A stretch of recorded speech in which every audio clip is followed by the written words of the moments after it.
What is up, everybody? Welcome to the Love Unscripted podcast. I'm your host, Joseph Wilson, and this is the podcast where we have unscripted conversations with millennials about relationships and dating. So I hope everyone had a restful, relaxing, enjoyable weekend. You know, summertime is here, so I hope you're having time to be able to get outside, do some enjoyable things.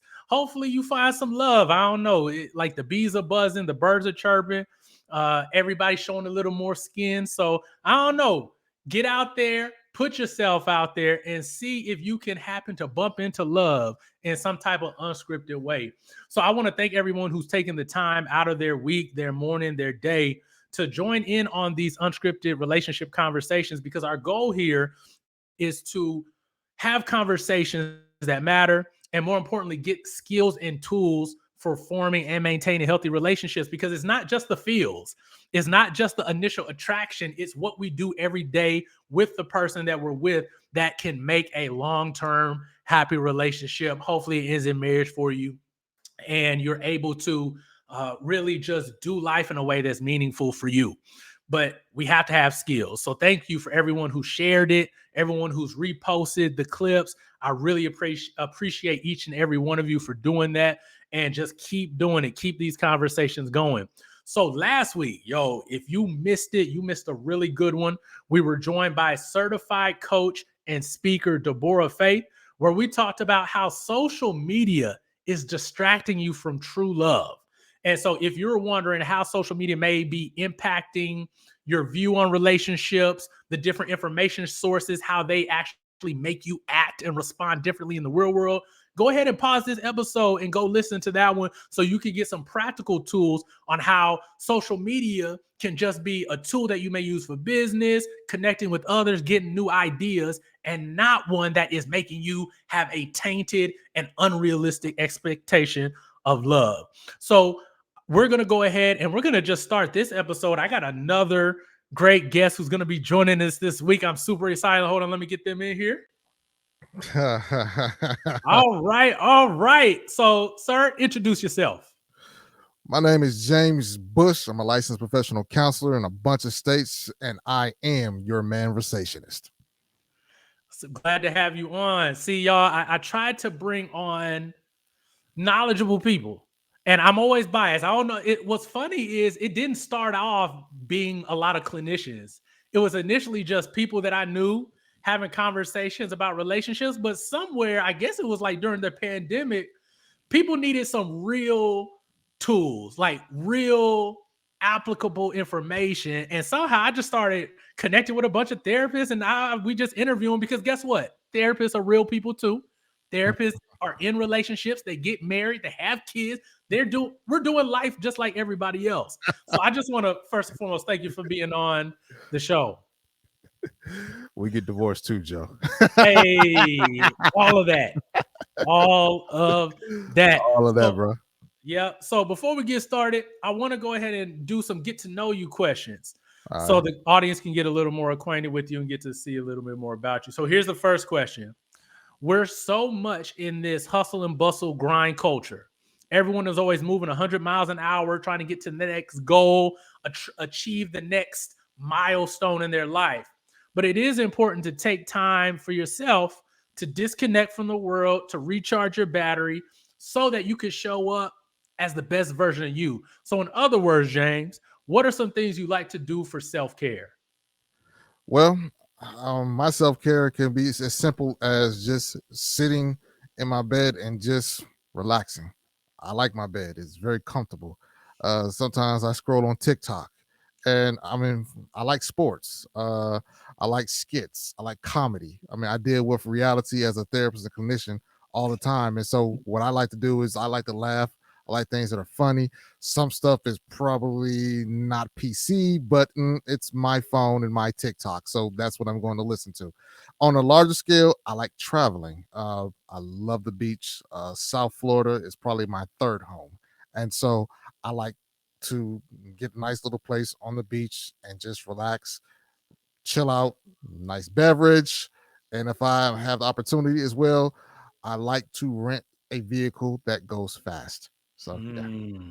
I love it. And I love how you said you do something that's not so connected to your work. Like work can be stressful enough. So do something that puts you on the opposite end of the spectrum that's enjoyable.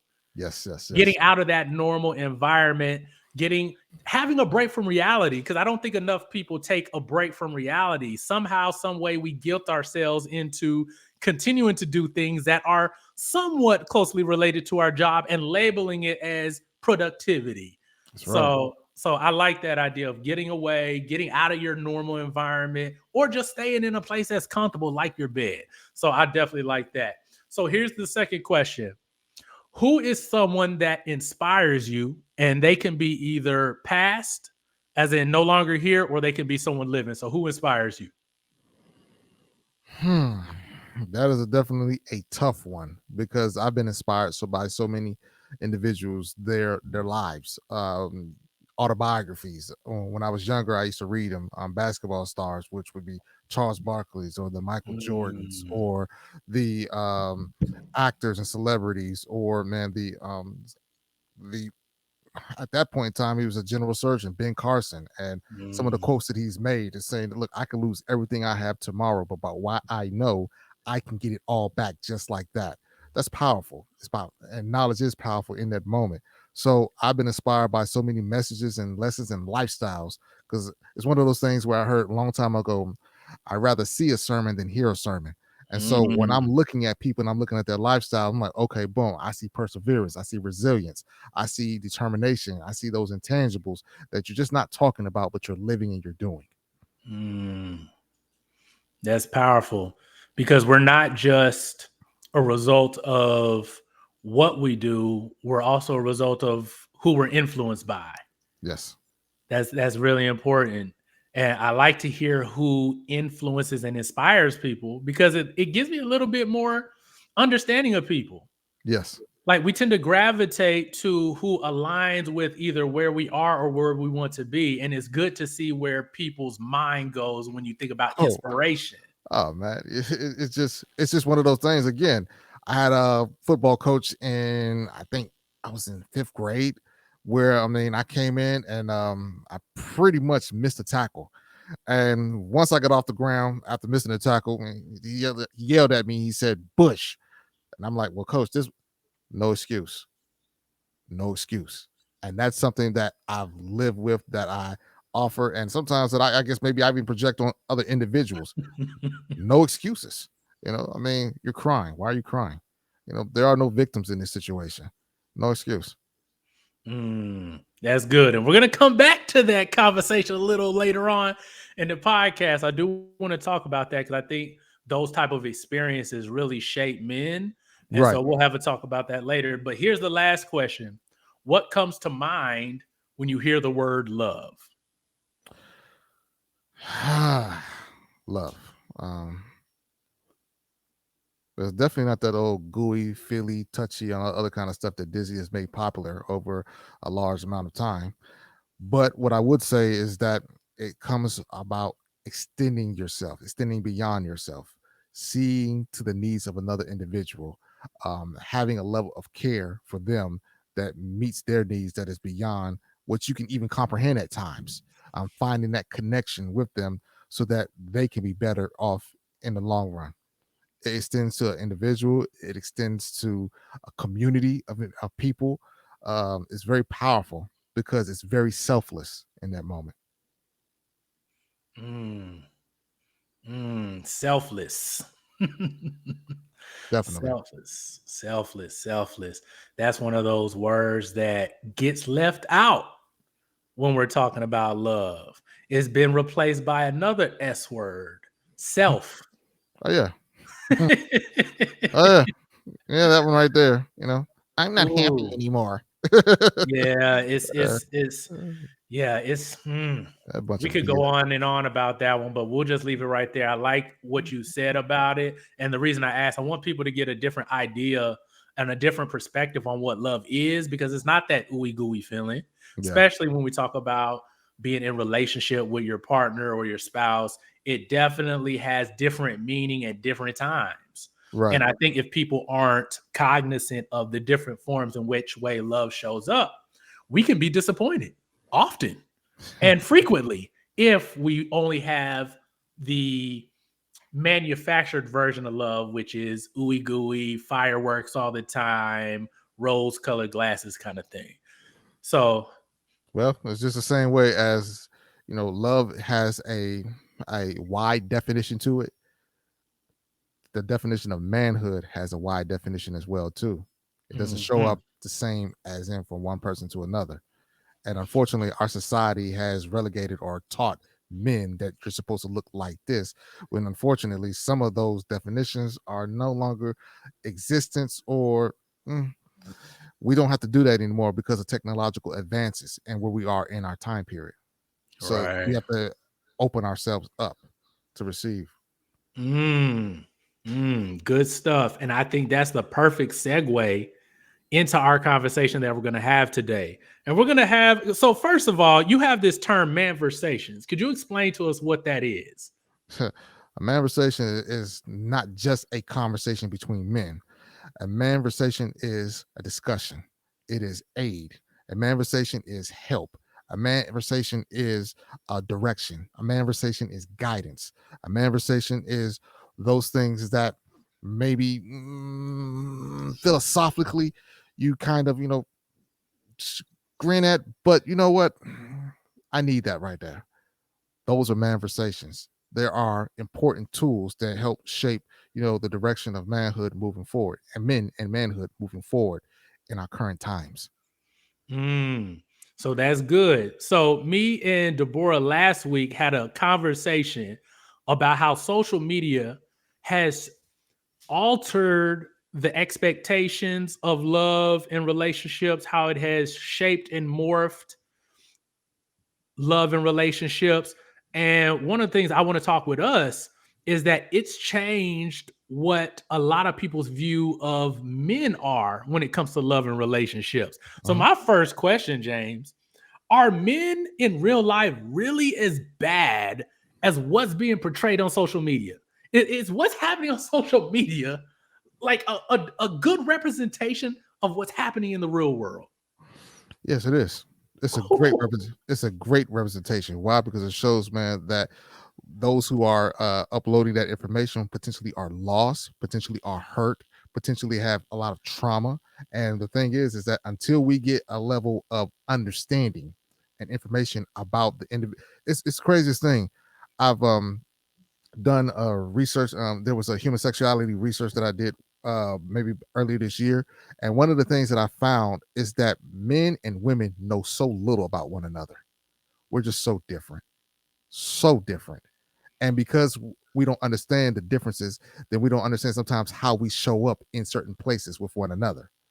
The craziest thing is that we know more, a lot of times, more about our jobs and daily occupations than the individuals who we lay with at night, and that is Mhm. just so unfortunate.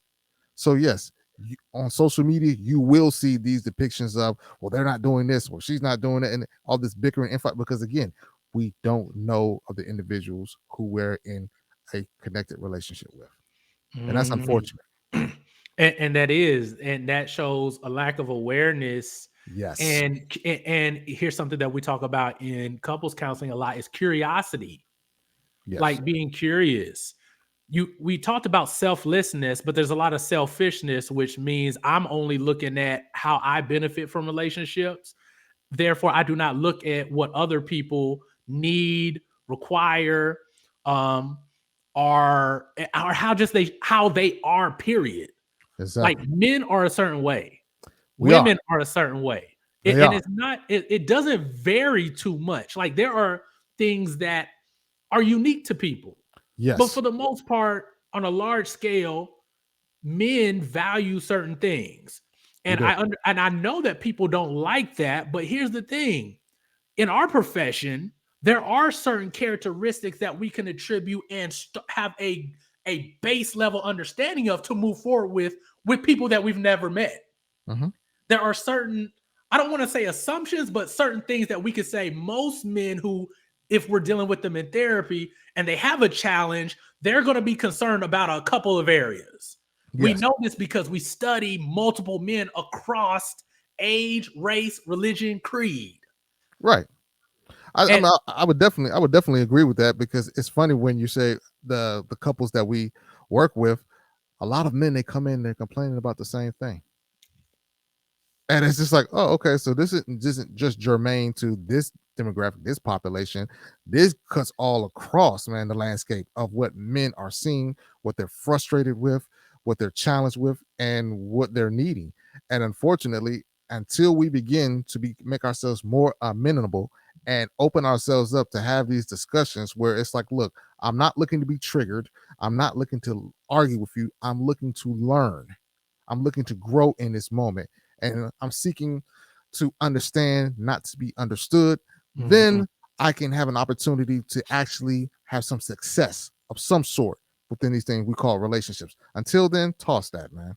It's ridiculous. Mhm. Yeah, it's crazy.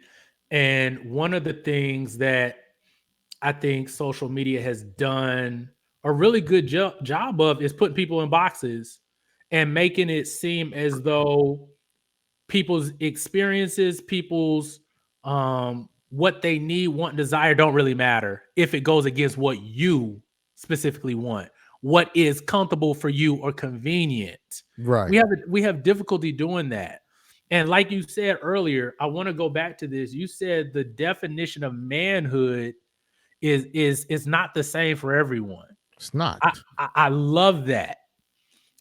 Expound on that a little bit more because I have a question that I want to ask after you expound on that a little bit more about manhood.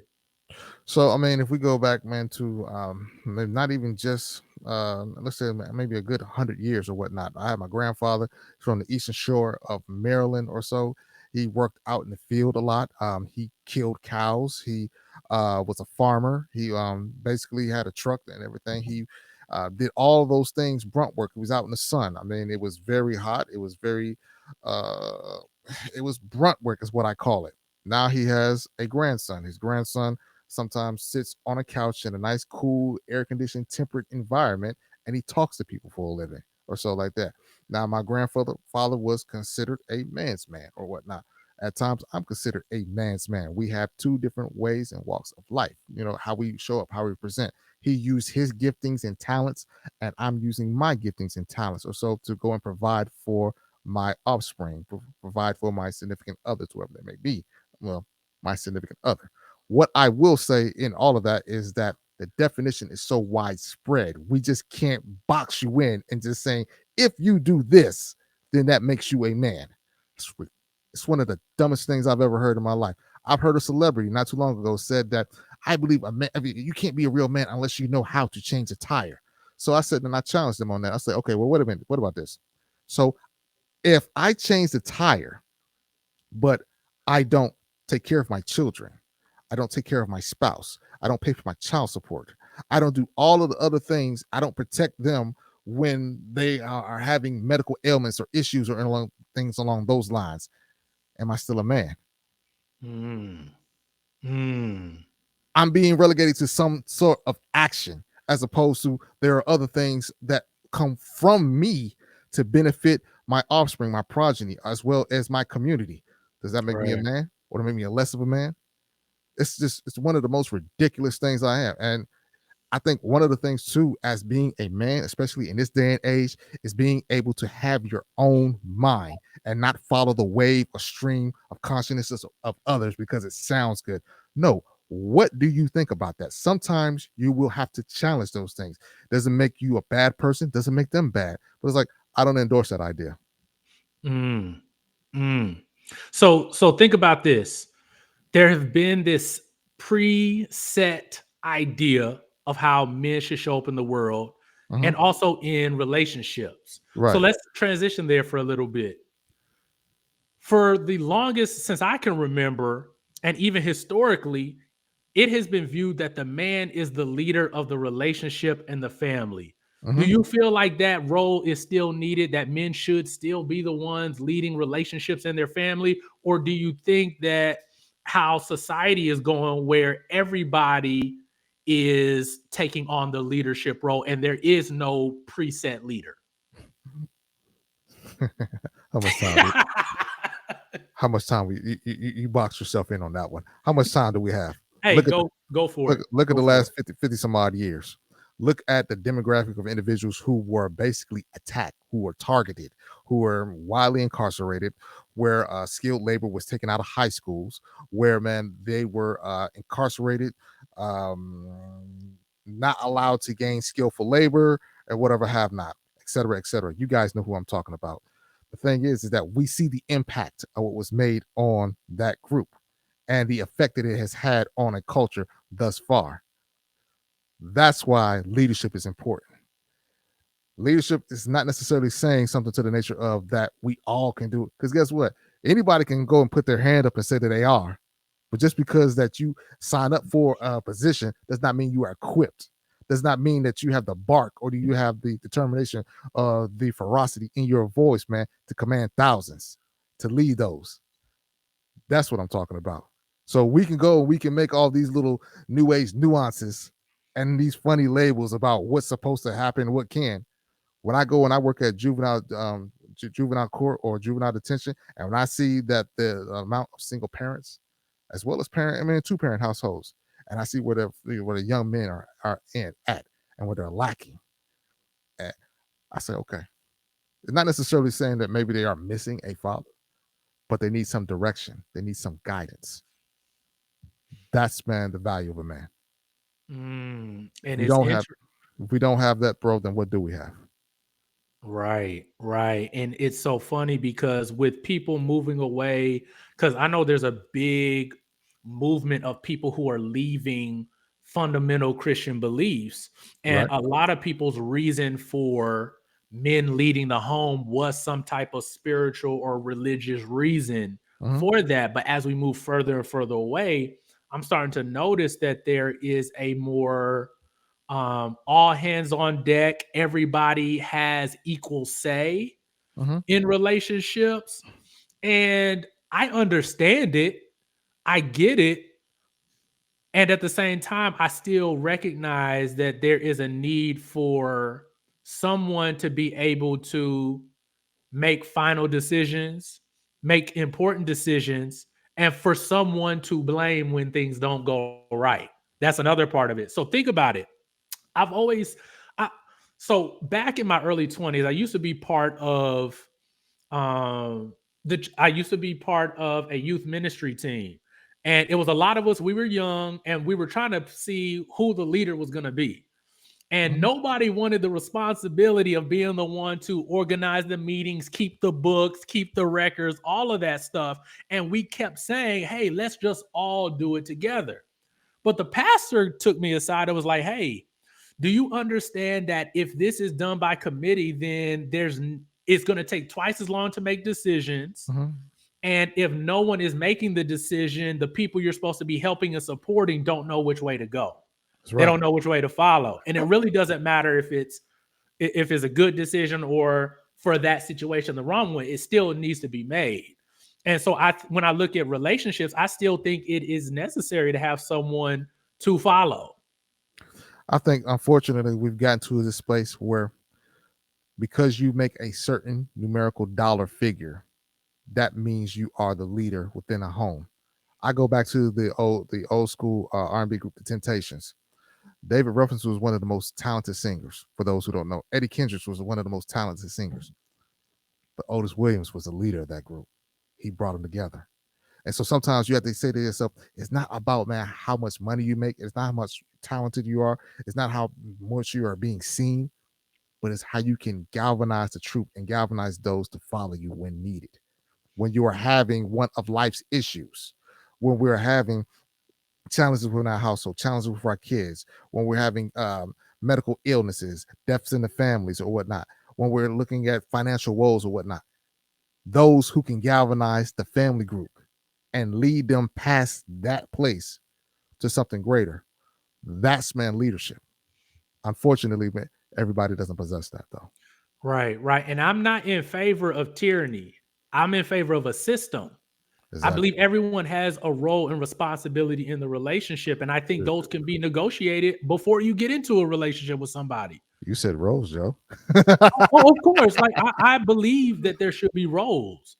There, someone has to take the trash out on Tuesdays and Thursdays when it can go out. Like someone has to be in charge of doing it. If we leave it to who feels like doing it, it may not get done. See, I don't have the numbers in front of me, but what I will say is that many of us African American males, or just males period, in this country, potentially we played some type of pee-wee sport at a very early age. So we were indoctrinated with the idea of, in football, I am the left tackle or the right tackle or the defensive back or the quarterback. I had a position, I had a role, I had a job. This is what I do. If I'm not doing my job, I'm going to come sit on the sideline with coach.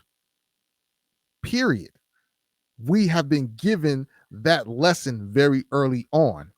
We were taught about success. We were taught about failure. We got yelled at sometimes very abrasively. All types of 4-letter words you're hearing at the ages of 5 and 6 years old. But guess what? It was all love at the end of the day too. We were used to that. Oh, so let's have this, because I want the ladies to be able to have a little insight into how men think. Let's stick with the football analogy. So for a lot of us, we play sports. Yes, sir. And the coach was the leader. Yes, sir. The coach made certain decisions in the game, and there were times where we were not consulted. Matter of fact, there were a lot of times we weren't consulted. Exactly. We were asked to do something without fully understanding and knowing the rhyme or reason behind it. Yes. There's a saying in football that said, man, my players would run through a brick wall for me. Exactly. Ladies don't understand that because that's not something that's used very often. But the sense of it is, I trust you so much that I am willing to go in that direction, even if it doesn't seem likely or it seems impossible, and I'm going to accomplish the task, knock down a wall. Yes, sir. Ladies, I don't think understand that built into that is, first, there's a relationship with the coach. I trust the coach. He's shown me that he is responsible, that he is a leader, and that because I trust him from the past, what I'm about to do now, without having the understanding, I'm going to go do it anyway. Yes. I don't know if ladies understand. That's built into guys' culture, especially if you did sports. Yes. I remember there were plenty of times where coach like, hey, I need you to do this right now. If I would have sit there, but coach, I don't understand why the play goes and we miss an opportunity. Yes. That is something that I think a lot of men come from. Yes. But I don't know if ladies understand that aspect because of how many of us play sports or did team activities where there is a leader and we follow without questioning. Yes. In a relationship, that seems, I guess, for ladies to be a little uncomfortable, to be scary, to be unfamiliar. What would you say to them? Well, what I would say is that sometimes there's vision that a leader has for his respective team. Sometimes the players, they catch on to the vision and they run with it. But when they don't, then that complicates the success of the team. It's a team effort. Anything beyond that or against that, we call that rebellion. And when we have rebellion within a group, the team as a whole cannot win. I'm not here to get with on ladies or anything like that, because I kind of understand some of the reasons why they feel the way they feel, especially with some of the atrocities that have happened within our time period. And I get that we are living in a trauma response to a lot of that. Right. I have no work problem with saying that. But what I will say is that at some point in time, I want to be with that individual who can help me and those around me get to where I desire to get to. And also what that entails is that's more along the lines of self-awareness of what role and to what degree do I play in this moment, in this manner. If I'm not fully aware or fully indoctrinate with that, then I just go and I try to just jump in different seats from here and there. And I'm playing with not only my own success, but the success of others. And I believe that's what we've seen in our society as of late, is that many people, they signed up for a role, but only to learn 5 years, 10 years, 15 years down the line that maybe that wasn't the right way. Yep, it's only in hindsight when you're able to look back, see what was that you can do better in the future. So I Exactly. want to transition a little bit again. So I really enjoy family therapy. I really enjoy having everybody sitting around and we talk about the challenges and the dysfunction that the family is experiencing. Yes, sir. At some point during the conversation, there does have to be an acceptance that no matter how big or small, everybody plays a role in the dysfunction of the family.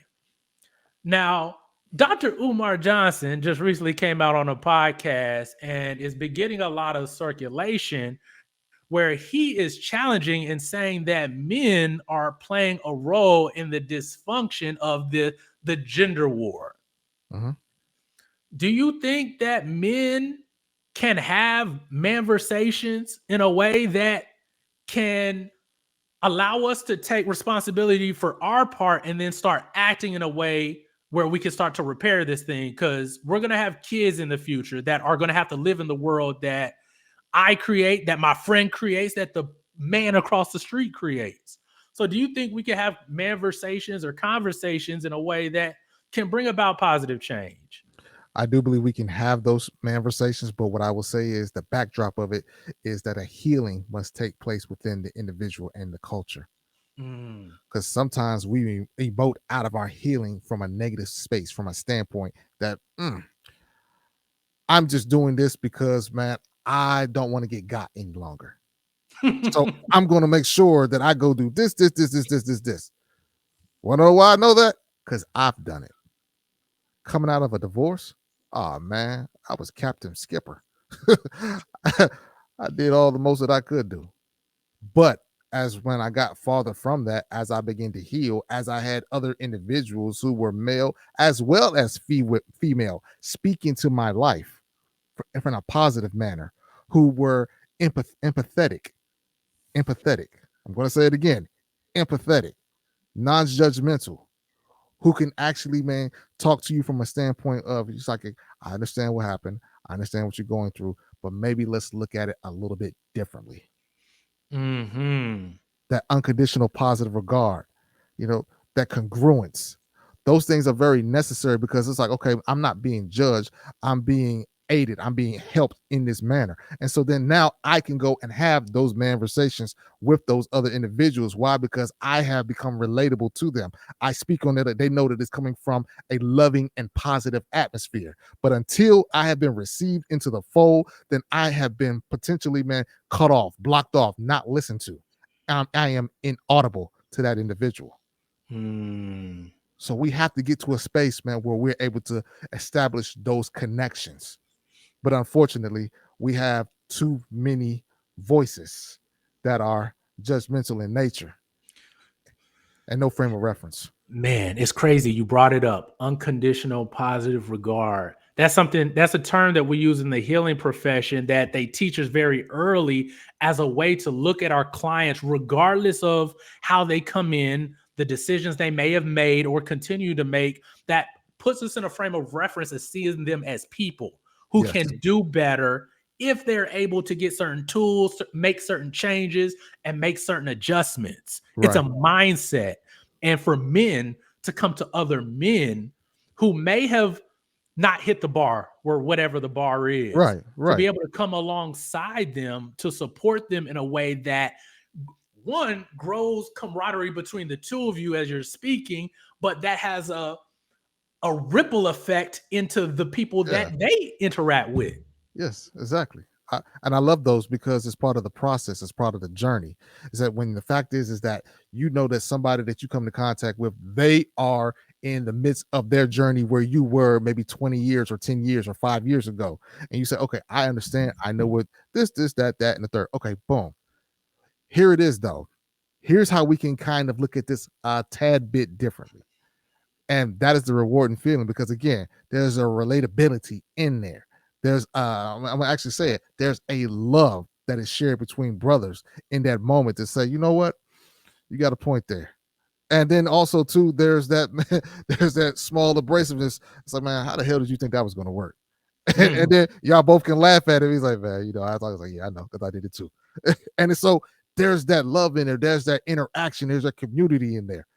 But Right. unfortunately, when we don't have enough individuals who are willing to be as loving in that or transparent in that moment, where we have so many different titles and we want to hide behind them that we don't want anybody to know too much, man. Well, I don't want nobody to know that. Man, I don't give a. I'm not. This is your anyway. I'm not. This is your thing. This is yours, Joe. I ain't gonna do that on you. But the thing is that I'm at this point in my life where it's about bigger than me.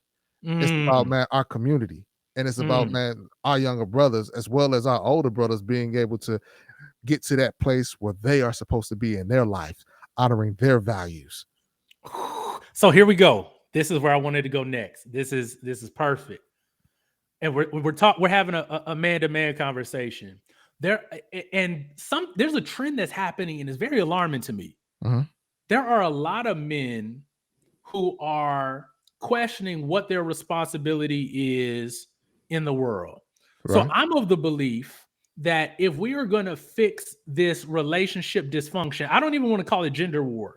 right. I don't want to call it gender war because people have to die in war, and I don't think people have to die I when like it that. I comes like that. to love. So I'm gonna say it's gender dysfunction. Like we're dysfunctional Right, with each other. right. When I believe that if we're going to solve this gender dysfunction, then it's going to take a community approach. It's going to take people who may not be dealing with certain challenges to support people who are. Yes. And among men, I'm starting to see that there's an increasing idea of I'm only needing to be responsible for myself versus I'm feeling the responsibility to the community. As long as I'm getting my money and I'm doing right by me, I don't have any responsibility to the community at large.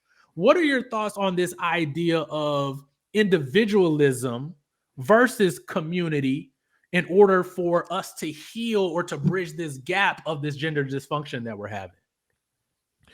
Well, the lack of self-awareness and individual, if we take it from that standpoint of individualism, the lack of self-awareness of who you are as a person and how you show up will affect your impact on the community.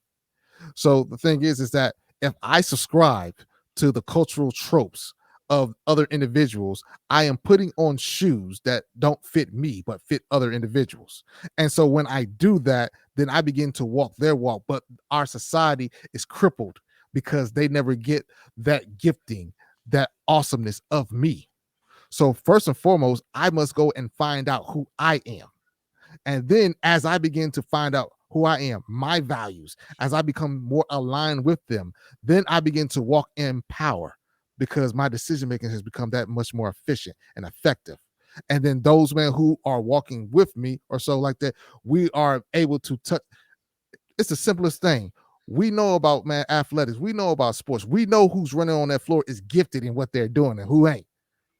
And so, but it takes you having that moment to yourself in life to say, you know what, this is what I do, this is what I don't do. So I'm going to walk in this role and I'm going to support this objective and this idea. And I'm going to combine and connect with those who are also in alignment with me so that we can achieve this great purpose and this great feat. But unfortunately, it goes back to us. Many of us don't know who we are, unfortunately. And we have yet to even sniff out, man, any remnants of where that is going. And that's where we fall short. We have other individuals that are going, they'll say, well, men are this, men are provider, protectors. What does that actually mean in 2023 for that person? Explain that to me.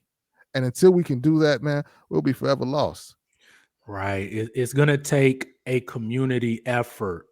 It's going to, listen, it's going to take men in the community supporting the kids who don't have fathers. Yeah. It's going to take that. Now, you may not have to go marry their mom, but every Sunday, take them to the park, mentor.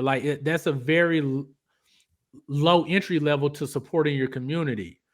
I Yep. want to commend you and applaud you on the conference you have on Father's Day, over Father's Day weekend. Yes, sir. Yes, sir. Yes, sir. For the Father Listen, weekend. Yes, sir. you didn't have to do that. You don't have to extend that out and get other men in a space to have positive opportunities to engage with each other. No, no, no, That no, no, no, no, Mr. Love Unscripted.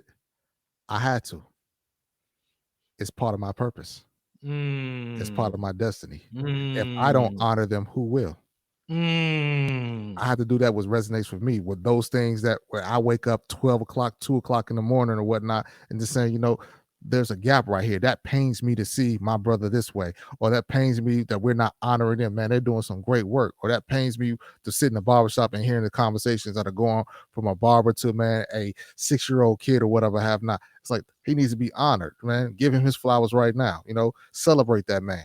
Because so many people think that everything has to be done on a grand, larger scale. What I'm here to say is, man, I see you. My other brothers, we see you. We know what you're doing, and we want you to continue to do the great work. Because a lot of times all it needs is a little encouragement. It gets lonely in this world at times. It gets hard in this world. That's why community is so important. right. So I had to do it. Ty Golf, we had to do it.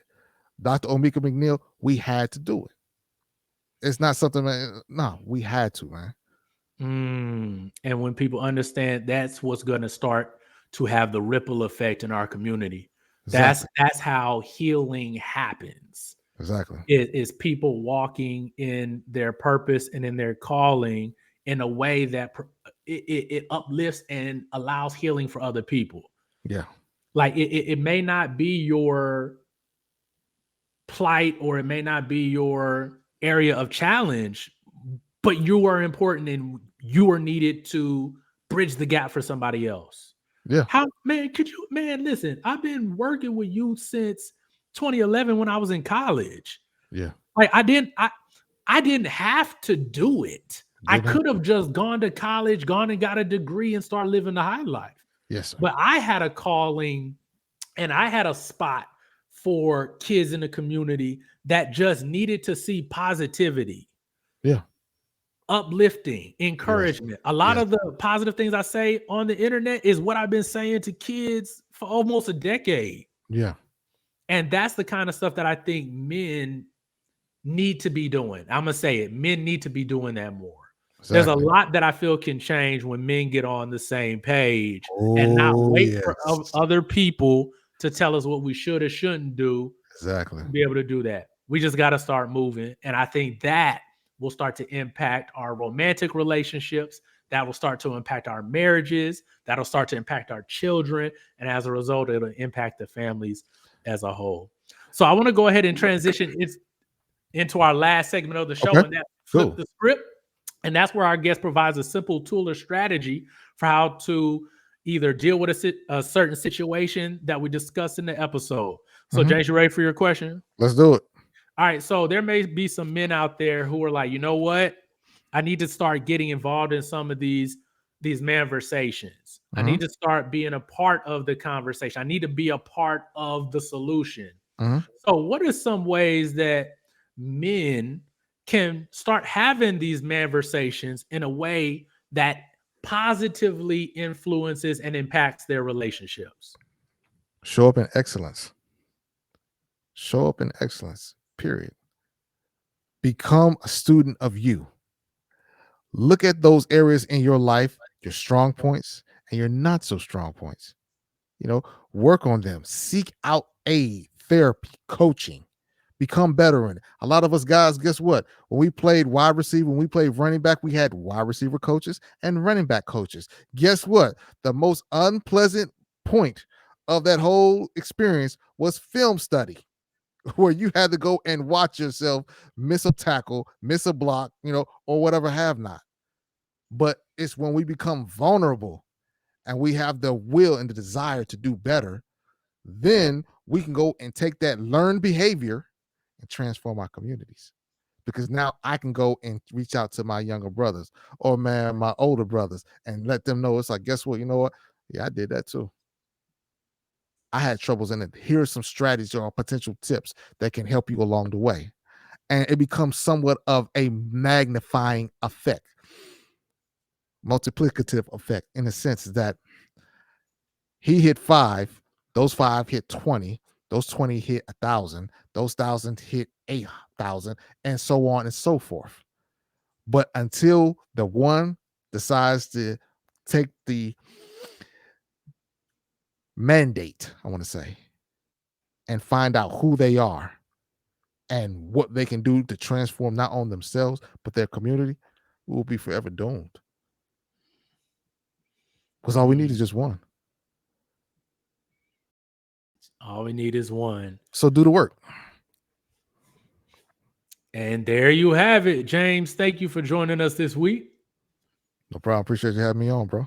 Please let everybody know where they can find you on the internet and social media. You can find me on IG at Just James Bush. It's just_James_Bush. You can find me at my website at justjamesbush.com for bookings. We're gonna have Let's Have MANVERSATION Pensacola, September the 8th and 9th. Man, an exciting event that are taking place over that 2 days. We're also going to have Let's Have MANVERSATION Huntsville. That's happening in December. There are more opportunities for men to lead the charge within the communities coming around back to school time as well as Thanksgiving. Be on the lookout. We're looking to transform a generation and transform a world at the same time. And I will have all of his information down in the show notes. So I just want to thank everybody for joining us this week. Please head on over to iTunes, Google Play, Spotify, Stitcher Podcast, comment, rate, subscribe. If you're in podcast land, go ahead and head over to YouTube at Love Unscripted HD, where you can see the full video for this episode. And as we wrap up, as we always say, we may not have all the answers, but we will have the conversation. I'll see y'all next time. Peace. Take care.